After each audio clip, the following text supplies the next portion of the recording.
Hi guys, welcome. आज actually ये मेरा सेकंड वीडियो है। पिछले वीडियो में मैंने आपको बताया था वर्ल्ड ऑर्डर और ये डॉलर के चलते क्या हो रहा है, इंडियन मार्केट क्यों डूब रहा है, कौन डुबा रहा है, किस टाइप के लोग यहाँ पे पैसा कमा रहे हैं जिनका कोई लीन धर्म नहीं। मार्केट गिर रहा है तो वो और गिरा रहे हैं ताकि अपनी जेब भर सके, ताकि बैंक निफ्टी में जो नहीं कर पा रहे हैं वो यहाँ से कर लें वॉलेटिलिटी के चलते। क्योंकि ऐसी बहुत सारी स्ट्रैटेजीज़ हैं वॉलेटिलिटी के लिए जो आपको किसी भी साइड बड़ा मूव आया आपको तगड़ा पैसा कमा के दे देगी। ठीक है, ऑप्शन एंड फ्यूचर्स में वो सब चीज़ें बाद में। मैं तो ये बता चुका हूँ आपको कैसे क्या हो रहा था इंटरनेशनली। अभी हम क्या बात करने के लिए आए थे इस वीडियो में कि ऐसे कैसे इन्वेस्टमेंट्स करें, कैसे क्या अपनी फाइनेंशियल प्लानिंग टाइप की करें, क्या हम आज करें कि 5 से 10 साल में अपने आप को रिटायर करके ऐसी कंडीशन पे बैठे हों कि अपने पास पूरी ज़िंदगी के लिए चाहे 100 साल जिए चाहे 120 साल जिए, इतने जीते हैं जनरली लोग बाग, या उससे ज़्यादा जी गए तो भाई तुम्हारी किस्मत है। तो ऐसा क्या कर लें कि हमको हमारा इन्वेस्टमेंट ही हमको सस्टेन करा दे। आज तगड़ी मेहनत कर लो 5-10 साल, ताकि इसके अंदर इतना पैसा करके डाल दो अपने इन्वेस्टमेंट्स में कि वो इन्वेस्टमेंट तुमको कमाई देते रहें। इसके लिए मैंने ये वीडियो बनाया। ठीक है, किसी फाइनेंशियल प्लानर और उस सब के पास मैं गया नहीं, जो खुद से रिसर्च करी वही बता रहा हूँ। 2-3 तरीके हैं। पहला तो ये, अगर पहले से ही आज अच्छा पैसा है तुम्हारे पास, अच्छा पैसा मतलब कितना, करोड़ों में, ठीक है, तो उनको किस टाइप से बैंक में इन्वेस्टमेंट करें। अगर सेफ़ एंड साउंड इन्वेस्टमेंट चाहिए कि बैंक में डाल देते हैं और उसके बाद हर महीने अपने को पैसा आता रहेगा, तो इस टाइप का है। तो इसमें कई सारे लाइफ एन्युटी प्लान्स होते हैं। SBI का भी होता है एन्युटी, और अलग बैंक के भी होते हैं एन्युटी। तो ये एन्युटी वाले जो प्लान होते हैं ना, इनमें से बल्क में एक बार पैसा डाल दिया, हर महीने या हर 6 महीने या हर साल जितने भी तुम्हें ड्यूरेशन दोगे उसमें तुम्हें किस्त आती रहेगी, प्रीमियम। ठीक है, वो एक तरीका है जो वो लोग प्रेफर करते हैं जिनके पास पैसा तो बड़ा है, बहुत है, और वो माथापच्ची भी नहीं चाहते कि बार बार देखें। एक बार डाल दिया, आते रहे जो आने दो। ठीक है, तो उसका ऐसा रूल है कि मान लो किसी को ऐसा लगता है कि भाई मेरे को अगर महीने के लाख रुपए मिलते हैं, वो मिलते ही रहे, तो वो मेरे लिए वर्थ है। क्योंकि आने वाले 20 साल 30 साल में भी लाख रुपए में गृहस्थी चलाना मुश्किल ना होगा। ठीक है, एक तो ये चीज़ है। अब वो लाख रुपए मंथली मिले, इसके लिए वो कैसा इन्वेस्टमेंट करेगा, तो उसके लिए चाहिए कम से कम 2 करोड़ रुपए, जो कि किसी भी बैंक के एन्युटी प्लान में डाल सकता है इंसान। तो 13-14 लाख रुपए साल के मिलते हैं।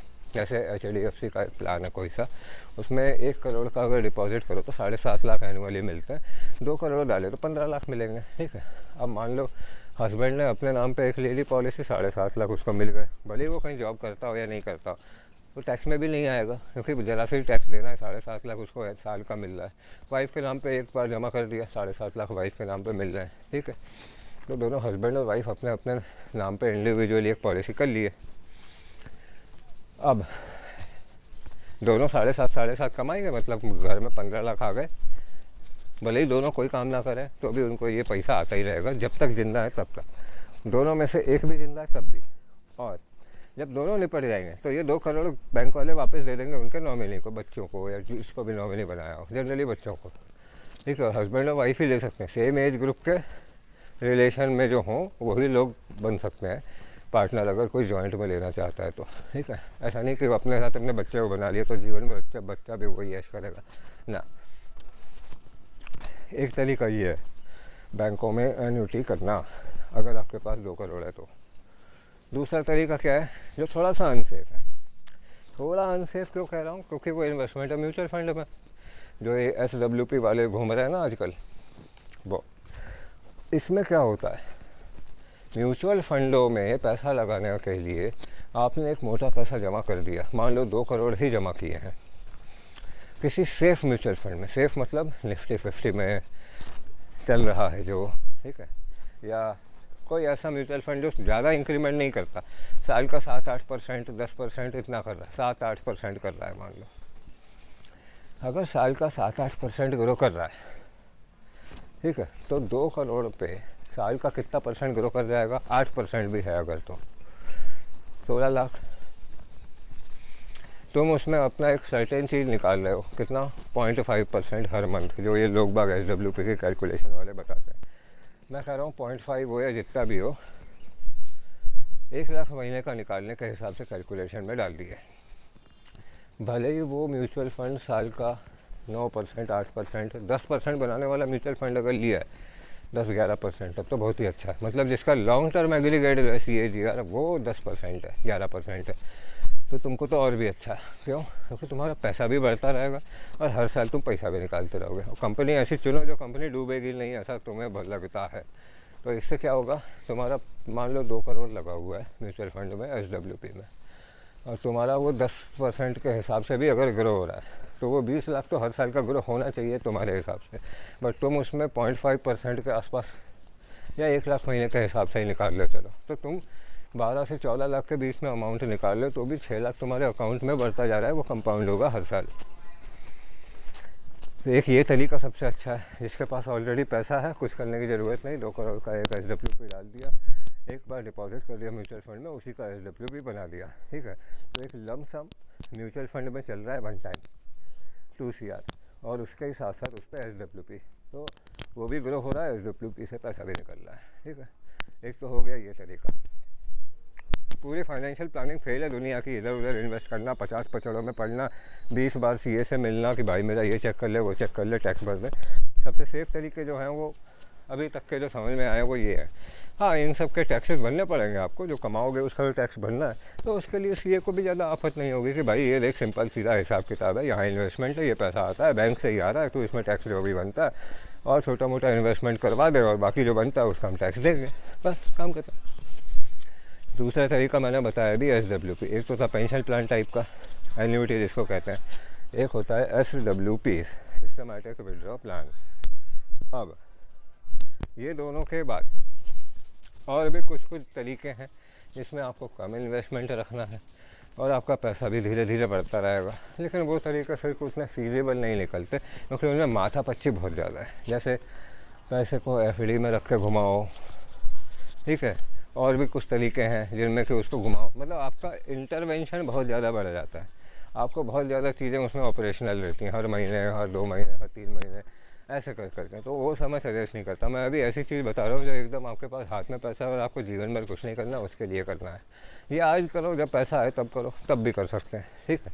सेफ्टी का क्या सिस्टम है, तो भाई बैंक भी कौन से सेफ़ होता है। हाँ, ये है कि इतना बड़ा बैंक एकदम से तो तुम्हारा पैसा लेकर भग नहीं जाएगा, सीधी बात है। तो बैंकों में पैसा रखा, 5 लाख रुपए तो सेफ्टी है वो गवर्नमेंट स्टैंडर्ड की, वो मिलता है, वो अलग चीज़ है। ये डिपॉजिट्स हैं, इन डिपॉजिट्स पे तो रिफ़ंड अपने को मिलना चाहिए, ठीक है। ये सब चीज़ें अपने CA के साथ बैठ के या बैंक में जब कोई करने जाए इतना बड़ा एन्युटी डिपॉजिट, तो वो बैंक से ही पूछ सकता है, ठीक है। वो सब मैं डिटेल नहीं बताऊँ कि हर बैंक के अलग अलग रूल होते हैं, SBI का अलग है, HDFC का अलग है, और 50 टाइप के अलग हैं, ठीक है। ऐसे ही LIC अब इन सब के तो दुनिया भर के प्लान मिलेंगे, मैं उन सब के बारे में थोड़ी बता रहा हूँ, मैं कोई एजेंट थोड़ी बैठा हूँ इन सब का, लेकिन जनरल चीज़ बता रहा हूँ कि अगर किसी के पास पैसा है, वो चाहता है कि महीने का 1 लाख रुपए उसको मिले, 1 लाख 1.25 लाख रुपए, तो उसके पास तरीके, एक तो एन्युटी है, दूसरा म्यूचुअल फंड में SWP है। हाँ, एन्युटी में जब वो जो जिसके भी नाम की है, जब वो निपट जाएगा, उसकी लाइफ एंड होगी, या वो 2 हैं जॉइंट हैं उनकी लाइफ एंड होगी, तो पैसा रिटर्न भी मिल जाता है, वो आपके ऊपर है आपने स्कीम वैसी चुनी है कि नहीं, ठीक है। और दूसरा ये जो है SWP, इसमें भी पैसा आपका रिफंड होगा, नो डाउट, लेकिन वो ग्रोथ के साथ होगा, क्योंकि वो ग्रोथ भी कर रहा है, आप उसमें पैसे भी निकालते जा रहे हो। तो लोग बाग इसको एक अच्छा ऑप्शन, क्योंकि ये ग्रीड बढ़ाता है आपकी, ये लालच बढ़ा रहा है, बट ये तरीका ऐसा है कि आपको सेफ्टी के लिए नहीं उतना कंसिडरेबल रहेगा। वो तो बैंक में नहीं रहता, तो अगर आपका उतना पैसा है जितना आप अफोर्ड कर सकते हो तो डालो, क्योंकि आज की डेट में प्रॉपर्टियों में पैसा डालने से कुछ नहीं रखा मेरे भाई, देख लेना। अगर किसी को ज़्यादा अभिमान हो जाएगा तो उसके पास बहुत पैसा है, एक प्रॉपर्टी एजेंट को फ़ोन कर लो, वो तुम्हें 1 सेकंड में बता देगा तुम कितने गरीब हो, तुम्हारे पास कुछ नहीं है, बेकारी हो तुम तो साले, भले ही तुम्हारे पास करोड़ों हैं, ठीक है। मान लो मेरे पास करोड़ों हैं, मैं बोल रहा हूँ कि भाई मैं एक अच्छे से बोल रहा हूँ एटीट्यूड में, मुझे एक फ्लैट चाहिए 3 और 4 BHK इन गुड़गांव, मेरे पास बजट का कोई प्रॉब्लम नहीं है, 3-4 CR है मेरे पास 3-4 BHK के लिए गुड़गांव में, तो वो ब्रोकर हंस देगा क्या आदमी है साला, वो बोलेगा भाई साहब पागल हो गए क्या, गुड़गांव में 15-20 करोड़ के नीचे फ्लैट नहीं मिलते हैं। ये आएगा रिएक्शन सर। तो प्रॉपर्टी एजेंटों को कोई वो नहीं है, ये सब मुंह से बनाए हुए रेट हैं सारी प्रॉपर्टी। गवर्नमेंट कंट्रोल रेट तो बहुत नीचे है, बाकी सब ने अपने मन से बनाए हुए हैं कि ये है रेट, वो है रेट। हर 6 महीने में रेट जो है वो 1.5 गुना बढ़ जाता है। इस टाइप के लोग हैं, तो इसीलिए प्रॉपर्टियों में इन्वेस्ट करना बेवकूफ़ी है। हाँ, जो कहते हैं कि पर्सनल प्रॉपर्टी मत लो, कमर्शियल लो, तो भाई उनसे कहना कि जितने लोग कमर्शियल प्रॉपर्टी लेके बैठे ना, उनकी प्रॉपर्टी से उनको रेंटेड इनकम भी नहीं आ रही, उठ ही नहीं रहा। कोई क्या दुकान खोलेगा जब चलेगी नहीं, या उतना किराया ही नहीं भर पाएगा जितना तुम मांग रहे हो, क्योंकि इतने बड़े चढ़े रेट हैं। तो ये सब चीज़ें हैं।